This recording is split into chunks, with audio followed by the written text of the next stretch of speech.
Hi, my name is Sidney Dekker. I want to talk to you about safety differently. I work as a professor and run the Safety Science Innovation Lab at Griffith University, where a lot of the partners in industry we work with tell us that they would love to increase safety more, but also get rid of some of the performance drag created by how safety is done currently. And so let me share with you some of the insights from the work that we are doing in the lab. Here's the outline. Here's the outline of the current talk. I want to talk about safety currently, how it is done, give you some examples. I want to talk about the problems that typically creates, give you some examples of that as well. Then I want to introduce safety differently. What does that mean? But also then reflect on the difference between safety management versus safety leadership and conclude on that. So let's look at safety currently. The typical assumptions around which safety currently is organized are these three. People are the problem to control. We need to tell them what to do, because otherwise they won't do the right thing. And then we count the success that we have with that by the absence of negatives. So if we don't have a lot of incidents, if we don't have a lot of injuries, then we must be doing something right. We must be safe. So people are the problem. You tell them what to do, and you count your success by the absence of negatives. So how's that working for us?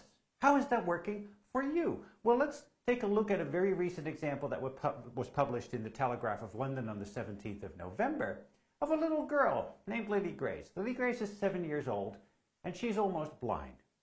So she just learned to walk with a cane. Now, the school where she goes decided to do a risk assessment, and the risk assessment says that the cane is a tripping hazard for other pupils. And so Lily Grace was banned from using her cane at school. Couldn't take it to school. Instead, she had to have an adult with her 100% of the time. Now that may be safety as it is typically done currently. People are a problem to control. Here's the cane, right, with Lily Grace. That's a problem. We need to control that. How do we do that? Well, we tell these people to do something different. Don't take the cane. Take an adult. Never mind the cost to her autonomy and all of that. No, we tell them what to do. And then we count our success by the absence of negatives. We have no pupils tripping over canes. Right? We've reduced the number of slips, trips, and falls in our school. Is that the safety that you are doing? Is that the safety that we want? Is this how we want to be humans to each other? Let me give you another example. This comes from the Australian Broadcasting Corporation, ABC, which interviewed an environmental impact assessor. And so this gentleman goes out into the bush to find out the environmental impact of a particular mining or other activity. And this is his report. He says, I am obliged to wear a hard hat, even in treeless paddocks or fields, high visibility clothing, long sleeved shirts with the sleeves buttoned down at the wrists, so not like I have them here, long trousers, steel capped boots, and safety glasses. I may have to carry a global positioning system, an emergency position indicator radio beacon, ultra high frequency radio, a first aid kit, 5 liters of water, sunscreen, insect repellent, and, although rarely, a defibrillator. Recently, he says, I was one of the 4 field workers who were accompanied by 12 other people, most of whom stayed in the car, and 4 of whom were health and safety people. This man is out in the bush trying to find out what wildlife is in there in order to understand the environmental impact of a particular developmental activity. And this is what we ask him to do. It's a problem to control. We tell him what to do, and then we count our success through the absence of negative events. If we don't have any incidents, no trips, no falls, steel cap boots in the bush, I'm just wondering, we're doing apparently great. So how can we summarize these effects of safety currently? Well, certainly we see a growing safety bureaucracy. The problem is that growing safety bureaucracy over the last 20 years doesn't show a lot of safety improvement. Improvement has stalled. Formally, we can say it's gone asymptotic. All right? But we may also be managing and measuring the wrong sort of risk. We'll talk about that in a second. What else do we see? We see what people in the industry call numbers games. If you keep people accountable for low numbers of negatives, then that is what they will give you. They will find ways not to tell you about their incidents. There's many examples of that, even in your own business probably. But also disengagement. So let's run through these a little bit. All right. Let me show you two graphs here. One is from the Australian Bureau of Statistics, as reported by Deloitte. Beautiful development, although you might wonder. The blue line on the first graph shows the growth in compliance workers in this particular country where I am right now, Australia. About 20 years ago, 5.6% of the workforce was a compliance worker. Today, it's almost 10%. Now, a third of that 10% of the working population is a compliance worker concerned with health and safety. So there's an enormous growth. But how does that stack up against the safety performance of a typically safety critical industry? Oil and gas. Well, that's the other graph. Pretty much, well, it varies per year, obviously, and there's volumes of production and there's lots of other factors, but the fatalities in that industry from the graph are not going down. So we throw more bureaucracy at the problem, but the problem doesn't go away. And this is fundamentally vexing to lots of businesses. It creates both more performance drag and not more safety. Sometimes it leads to really petty, silly things. Let me show you this example again from the Telegraph in London, and I'll have you read it because I think it speaks for itself.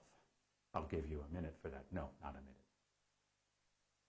We also talked about not just the growing safety bureaucracy. We talked about no measurable improvement and managing and measuring the wrong kind of risk. One example that lots of people, of course, are familiar with is Macondo or Deepwater Horizon, which had 6 years of excellent safety performance in that they had essentially no injury or incident on what was the boat, the platform, digging for oil in the deep. And so no injuries or incidents. And then one day, 11 people are dead in this terrible accident.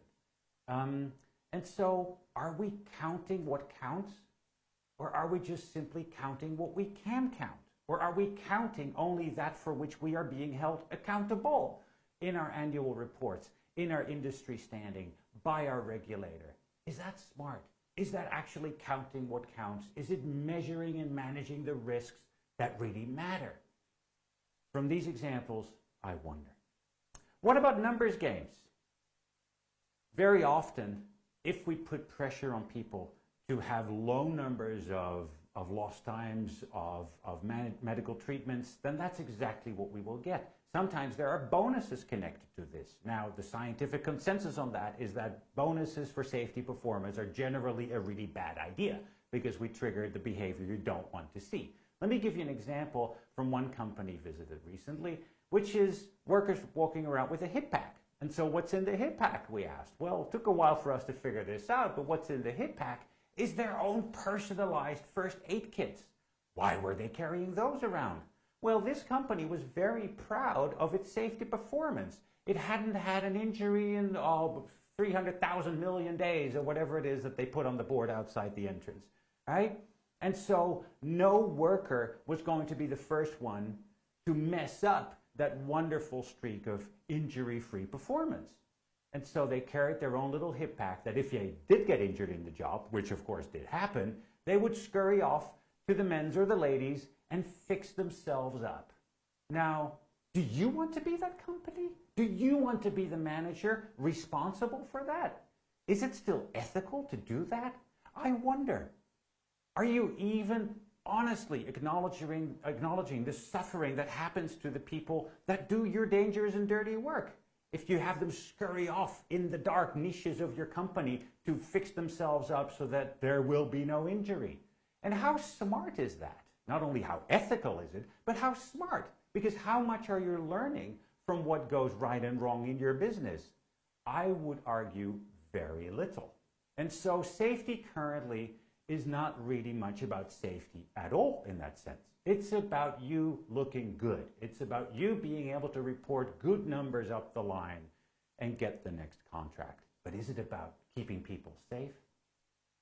Let's talk about the third. We talked about the growing bureaucracy. We talked about managing and measuring the wrong kinds of risks. And we also mentioned disengagement, or numbers games and then disengagement. Well, let's talk about disengagement. Here's a long but beautiful example, right? Here's a Glenn Taylor in the state in which I currently live, had terrible floods in 2011, and he's giving an account to an inquiry about the response to that flooding disaster. He echoed the frustrations of thousands of rural Queenslanders about petty regulation, which threatens to strangle old-fashioned bush initiative. Locals with practical skills were sidelined in rescue and recovery because they hadn't done safety accreditation courses.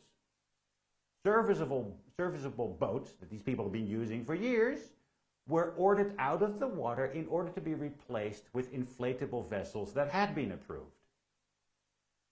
And then Glenn Taylor says, someone shut down a bridge because it had a hole in it. The hole had been there since 1983.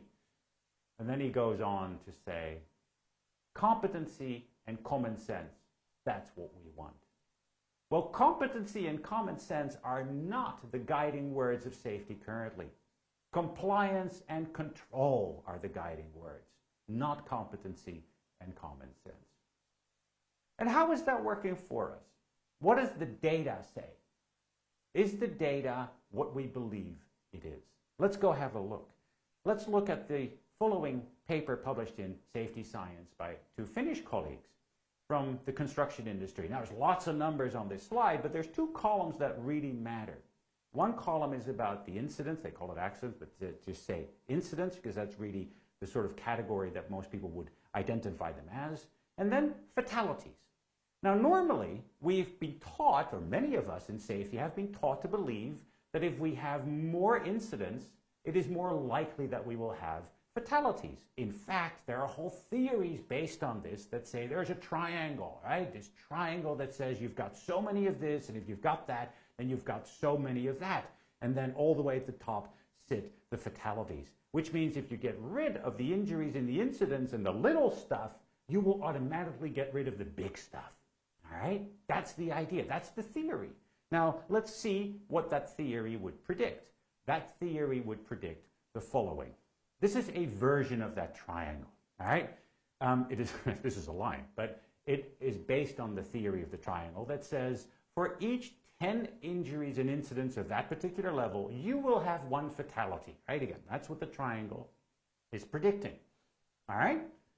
That's what the theory predicts. But we just saw the data.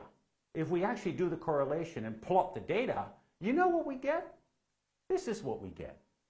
It's the inverse. It goes the other way. The relationship is completely different.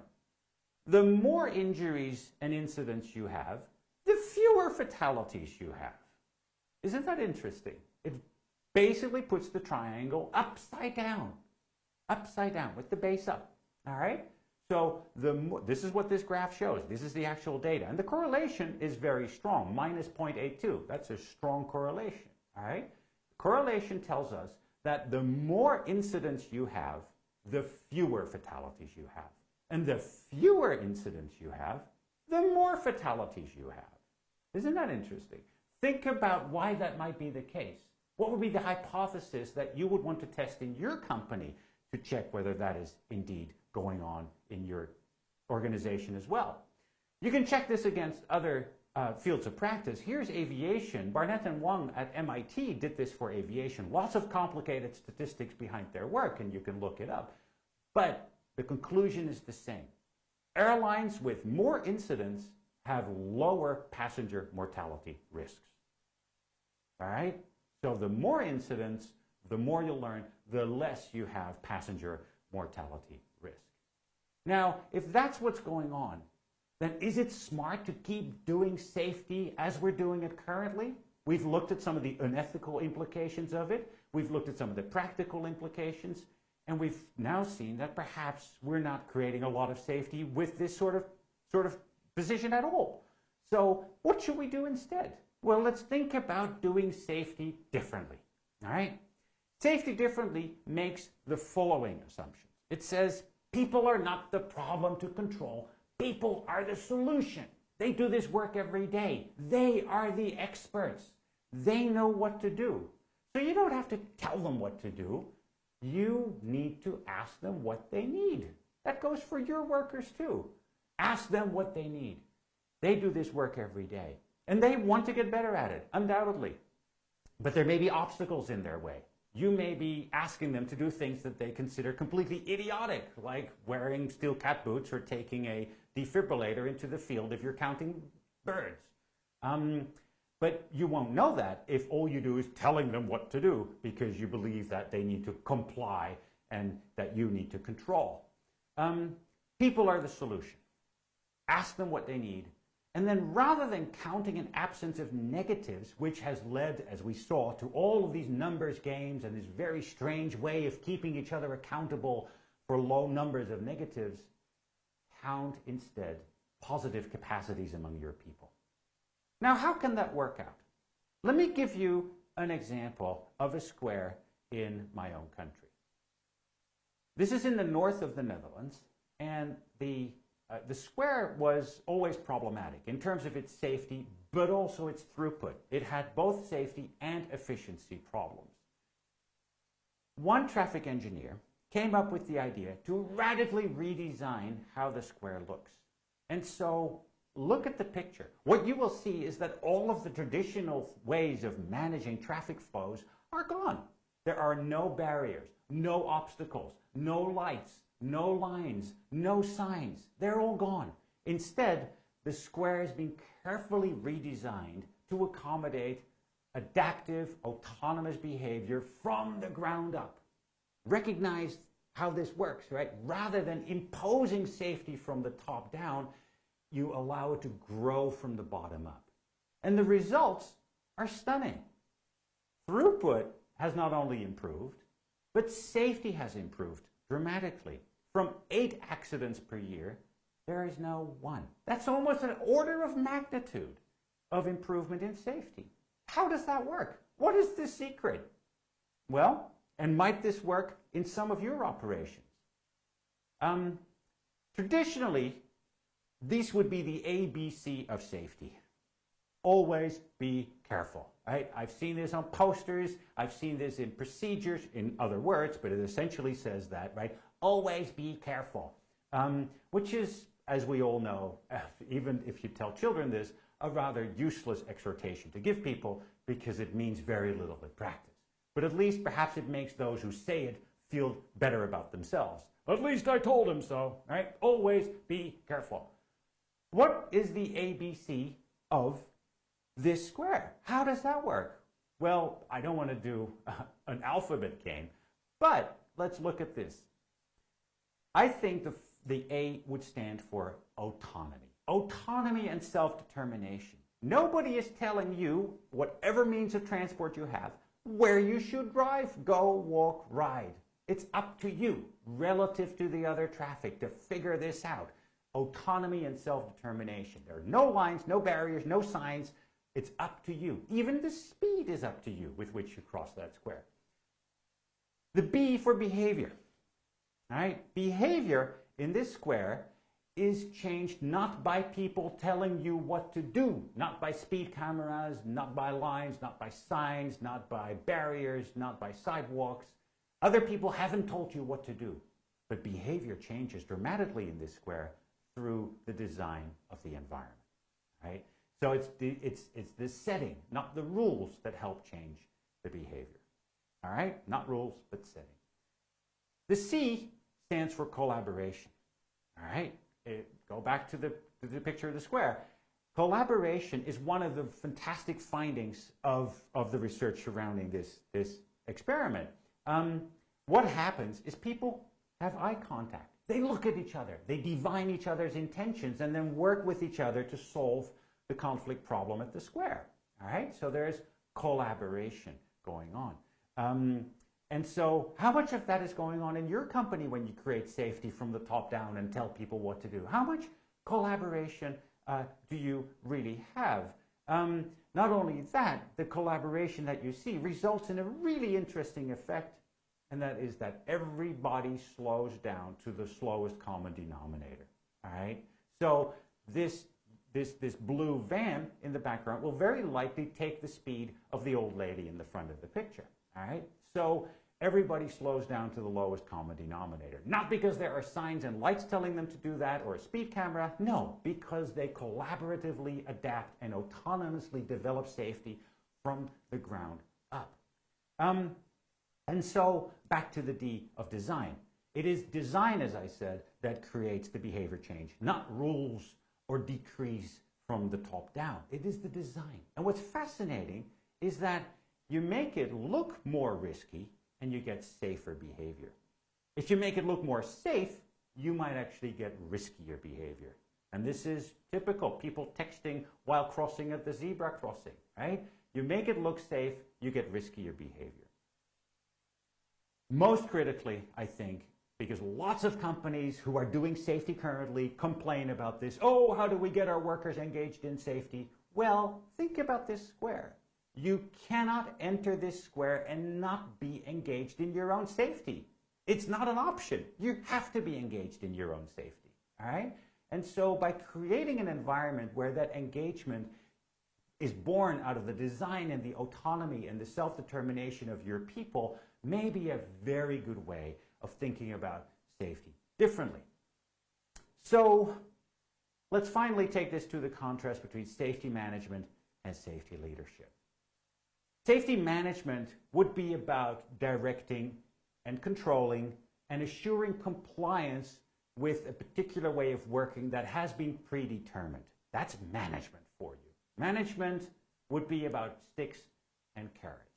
All right? The sticks in safety management are typically compliance demands. We have surveillance, right? We have intelligent vehicle monitoring systems. We look at how people do. We have surveillance cameras. We have all kinds of recording systems.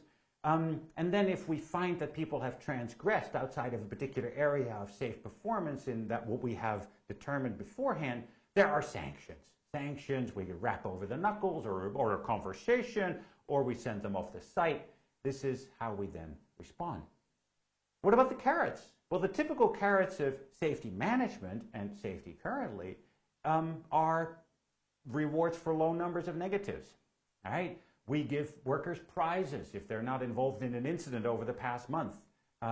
Right? We celebrate the particular site that has only had this number of incidents versus that site, which has many more. Right? And so this is how we reward each other. These are the carrots that we hand out for safety performance. And we've just discussed lots of the negative consequences of doing that because it sponsors the sorts of behaviors that are neither ethical nor very safe. So if that's safety management, and safety management is about controlling and directing and assuring compliance, then what is safety leadership? Safety leadership is about helping your people grow. And how do you do that?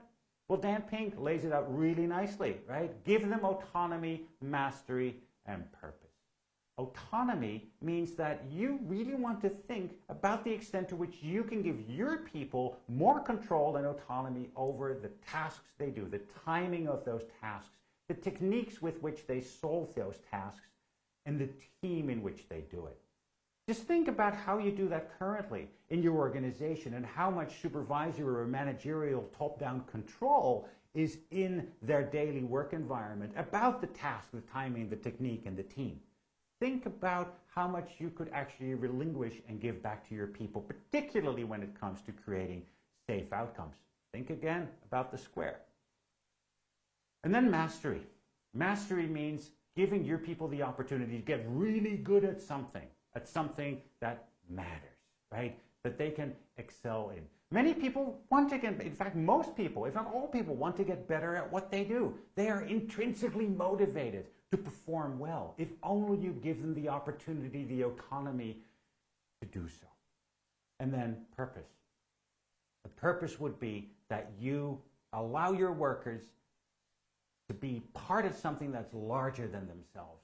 The team needs to turn around this airplane inside of a particular time. We need to get this job done before the end of the day. We're all part of this. We all have a stake in a good outcome, right? Allow them to feel that. Don't let them be little islands. Let them be part of the team. Let them solve their safety challenges collaboratively, once again, as on the square. So let's wrap this up, all right? Safety currently versus safety differently. As you see, here are the contrasting cases. Rather than seeing people as a problem to control, see them as the solution that you can harness, that you can celebrate, that you can tap into. They are the experts, right? Rather than telling your people what to do, ask them what they need. And perhaps ask them what they don't need, because that could be very interesting for you to learn about as well. And rather than counting the absence of negatives and thinking that you're doing great because you don't have any negatives, we just saw how problematic that can be, count the presence of positive capacities. What is it that your people are doing? How do they create success on a daily basis? And what is it what they bring to the job in order to create that success? What are their skills? What are their capabilities? Measure and celebrate those and count those and talk to your peers in industry about those and say, look at all the stuff my people are doing to create safety, rather than just showing them low numbers of negatives, which everybody knows are created in ways that are both unethical and perhaps problematic in other ways as well. So, if you want to learn more about safety differently, here's a few ways. There's, of course, a book that you're welcome to look at. You can find it on my website, sidneydekker.com/books. But also, if you would like to be part of a larger program, a graduate program in learning about this stuff, I invite you to take a look at that, sidneydekker.com/courses. And there is a number of university courses that I would love to see you in. So thank you very much.